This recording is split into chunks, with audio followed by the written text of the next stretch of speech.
Hello दोस्तों, आज फिर हम आप लोगों के बीच ऑब्जेक्टिव लेकर आए हैं 862 से आप कंटिन्यू करेंगे। तो 862 आप लोग बहुत अच्छा है हमारे लिए कि आप लोग हमारे साथ जुड़े हैं और इसके लिए आप लोगों का धन्यवाद। चलिए हम स्टार्ट करते हैं 862 क्वेश्चन से। निम्न में से कौन ओपन सोर्स सॉफ्टवेयर है? ओपन सोर्स सॉफ्टवेयर नहीं है।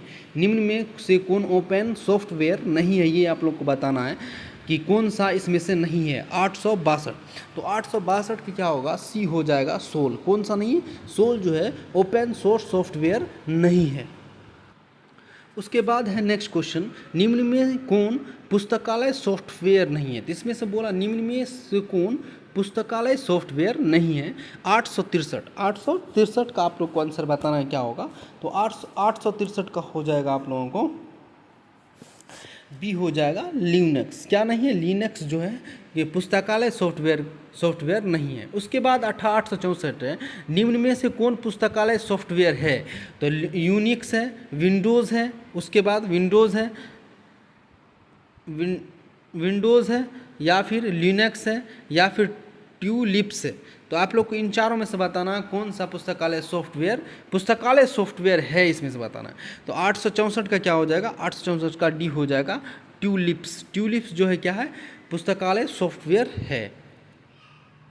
उसके बाद हम लोग नेक्स्ट क्वेश्चन की बात करते हैं, निम्न में से कौन डिजिटल पुस्तकालय सॉफ्टवेयर नहीं है? डिजिटल पुस्तकालय software, D space, green stone, GNU, ई प्रिंट्स, अचीविंग सॉफ्टवेयर, कोहा। तो इनमें से बताना कौन नहीं है डिजिटल पुस्तकालय सॉफ्टवेयर कौन नहीं है। 65 का हो जाएगा, डी हो जाएगा, कोहा जो है डिजिटल पुस्तकालय सॉफ्टवेयर नहीं है। उसके बाद हम लोग बात करते हैं क्वेश्चन नंबर 866, इंटरनेट के बारे में कौन सा कथन सही नहीं है? तो आप लोग इस वाले क्वेश्चन में क्या करना है आप लोग को कि वीडियो को पॉज करके और सब ऑप्शन को पढ़ना है अच्छा से, ठीक है, और उसके बाद बताना है। तो इनमें से इंटरनेट के बारे में कौन सा कथन सही नहीं है, तो ये आप लोग को बताना है। मतलब सही नहीं के मतलब वो कथन क्या होगा? गलत होगा। तो 866 क्या हो जाएगा? डी हो जाएगा कि जापान के रक्षा विभाग के अंतर्गत सूचना और हस्तांतरित करने के लिए सर्वप्रथम इसका उपयोग किया गया। ठीक है, ये सही नहीं है। बाकी सब क्या है? सही है। तो आप लोग सब ऑप्शन को जो है आप लोग को पढ़ लेना है, ठीक है, पॉज करके। उसके बाद हम लोग अगला क्वेश्चन के बारे में बात करते हैं। तो 867 है, HTML हाइपर टेक्स्ट लैंग्वेज का आविष्कार सन 1989 में किसके द्वारा किया गया था? तो याद रखिएगा, HTML हाइपर टेक्स्ट लैंग्वेज का आविष्कार 1989 में हुआ था। अब किसके द्वारा किया गया था ये बताना है। तो आप लोग का 67 का हो जाएगा आंसर। 67 का क्या होगा? ए हो जाएगा, टिम बर्नर ली के द्वारा किया गया था। कब किया गया था? 1989। उसके बाद हम लोग अगला क्वेश्चन को देखें अगर, तो इंटरनेट मतलब इंटरनेट के बारे में बोल रहा है कि ARPANET का विकास किसने किया था? इंटरनेट का विकास किसने किया था? तो 68 का हो जाएगा आप लोगों को आंसर। ये हो जाएगा USA। किसके द्वारा? USA डिफेंस डिपार्टमेंट, USA का डिफेंस डिपार्टमेंट के द्वारा किया गया था। उसके बाद इनमें से कौन सा लाइब्रेरी सॉफ्टवेयर नहीं है? लाइब्रेरी सॉफ्टवेयर नहीं है, आप लोग को बताना है। इनमें से लाइब्रेरी सॉफ्टवेयर नहीं है, तो ऑप्शन आ गया MS-DOS है, संजय है, या लिप्सी है, या फिर मितराई है। तो आप लोग बताना कौन नहीं है। तो 69 का हो जाएगा ए, MS-DOS। MS-DOS जो है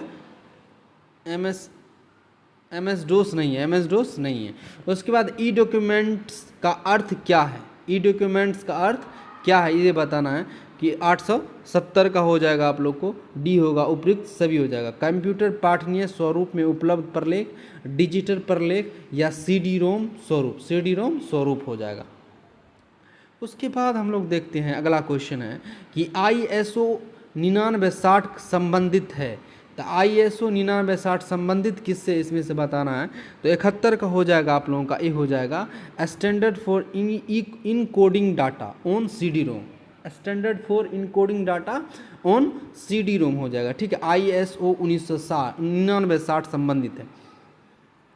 उसके बाद नेक्स्ट है 72 नंबर है कि डिजिटल डिजिटल डिवाइड का अर्थ क्या होता है? डिजिटल डिवाइड का अर्थ क्या होता है 72 का? तो 72 का ये हो जाएगा, सूचना प्रौद्योगिकी इस्तेमाल कर पाने में सक्षम और सूचना प्रौद्योगिकी को इस्तेमाल कर पाने में सक्षम लोगों के बीच की खाई से, ठीक है, याद रखिएगा। उसके बाद 73 है, विश्व का प्रथम पुस्तकालय नेटवर्क है। विश्व का प्रथम पुस्तकालय नेटवर्क है, OCLC है, जेनेट है, डेलनेट है, क्यूरल है। तो कौन सा है? 73 का आप लोगों को हो जाएगा OCLC। कौन सा है? OCLC जो है नेटवर्क पुस्तकालय का प्रथम है, ठीक है, विश्व में। उसके बाद नेक्स्ट है कि OCLC क्या है? OCLC की स्थापना किस वर्ष की गई थी? OCLC की स्थापना किस वर्ष की गई थी, ये क्वेश्चन है। 1967 में, 1987 में, 1977 में, 1997 में। तो 74 का हो जाएगा आप लोगों को, ए आंसर हो जाएगा 1967 में। कब हुआ था? 1967 में हुआ था OCLC की स्थापना। उसके बाद OCLC की स्थापना किस नाम से हुई थी? इसका नाम क्या था? ठीक है, तो ओही कॉलेज लाइब्रेरी सेंटर है, ऑनलाइन कॉलेज लाइब्रेरी सेंटर है, ओही कैंपस लाइब्रेरी सेंटर है, LC लाइब्रेरी सेंटर है, ठीक है। तो इसमें से बताना है, तो 75 क्या हो जाएगा? ए हो जाएगा ओहियो कॉलेज लाइब्रेरी सेंटर। उसके बाद है लाइब्रेरी OCLC नेटवर्क का वर्तमान नाम क्या है? तो वर्तमान नाम आप लोग को इस बार बताना है, ठीक है। तो 76 का हो जाएगा D, online computer library centre. Online computer library centre, ये अब वर्तमान में नाम है इसका। विश्व की सबसे बड़ी और पुरानी पुस्तकालय नेटवर्क कौन है? विश्व की सबसे बड़ी और पुरानी पुस्तकालय नेटवर्क कौन है? OCLC, Janet, crucial, DELNET. क्या हो जाएगा? 77 का हो जाएगा ये OCLC। क्या हो जाएगा? OCLC हो जाएगा। उसके बाद है नेक्स्ट क्वेश्चन, भारत का प्रथम पुस्तकालय नेटवर्क है। तो भारत का बोला है प्रथम पुस्तकालय नेटवर्क कौन सा है? 78। क्वेश्चन नंबर 78 का क्या हो जाए? ये होगा कलकत्ता लाइब्रेरी नेटवर्क। सबसे पुराना कौन है? कलकत्ता लाइब्रेरी नेटवर्क है। तो 79 है कि कोलकाता लाइब्रेरी नेटवर्क की स्थापना किस वर्ष की गई थी? कोलकाता लाइब्रेरी नेटवर्क की स्थापना किस वर्ष की गई थी? क्वेश्चन ये। तो 79 का क्या होगा? ए होगा 1986 में। कब किया गया था कोलकाता लाइब्रेरी नेटवर्क की स्थापना? 1986 में। उसका डेलनेट की स्थापना किस वर्ष की गई थी? डेलनेट के बारे में पूछ रहा है, तो 80 का हो जाएगा आप लोगों को, बी हो जाएगा 1988। 1988 में डेलनेट की स्थापना किस वर्ष हुआ था? 1988 में हुआ था। उसके बाद है डेलनेट की स्थापना किस नाम से किया गया था? तो डेलनेट का जो स्थापना किया गया था किस नाम से?